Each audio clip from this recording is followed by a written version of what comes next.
Hello, everyone. I would like to talk about a fascinating talk I heard from the public lecture.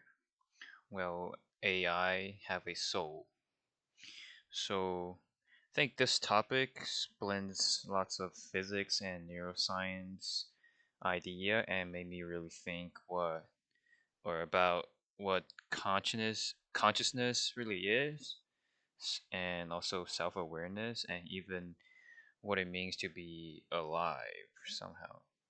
So some of these ideas challenge my perceptions, while others build on the concept that I was already familiar with. So let's dig deeper. One of my biggest takeaways was that consciousness is a very complex system, and before this public lecture, I didn't realize that some neuroscientists and physicists believe that intelligence alone is not enough to form some sort of consciousness, that there may be a fundamental difference between computation and subjective experience.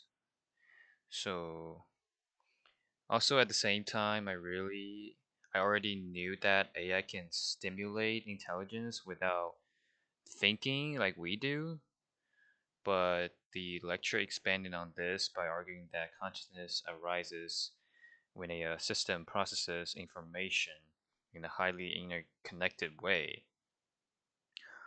And what really got me thinking was, if an AI one day claims to have a soul, how do we prove it wrong?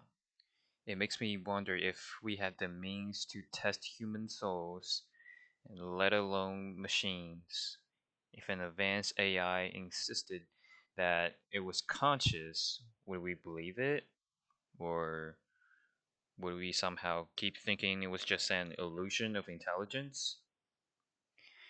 It also got me thinking about whether AIs develop emotions or moral responsibilities.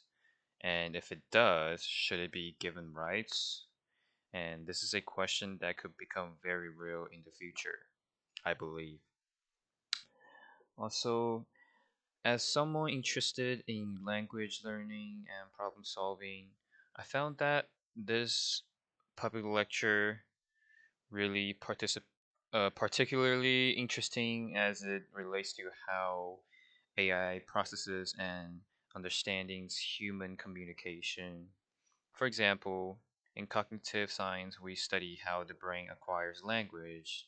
So, if an AI is able to generate language fluently, does that mean it understands it as well as we do? And after the lecture, I looked up slightly more information about AI models and consciousness, and I found that some researchers believe that AI may one day reach a point where it can mimic the human mind so well, and that it's almost impossible to distinguish it from true consciousness. And this is both satisfying and fascinating to me. Overall, the lecture was a very eye opener for me. I learned the difference between intelligence and consciousness and the concept of soul, and also made me curious about whether we can ever fully understand what consciousness true life is. Thank you.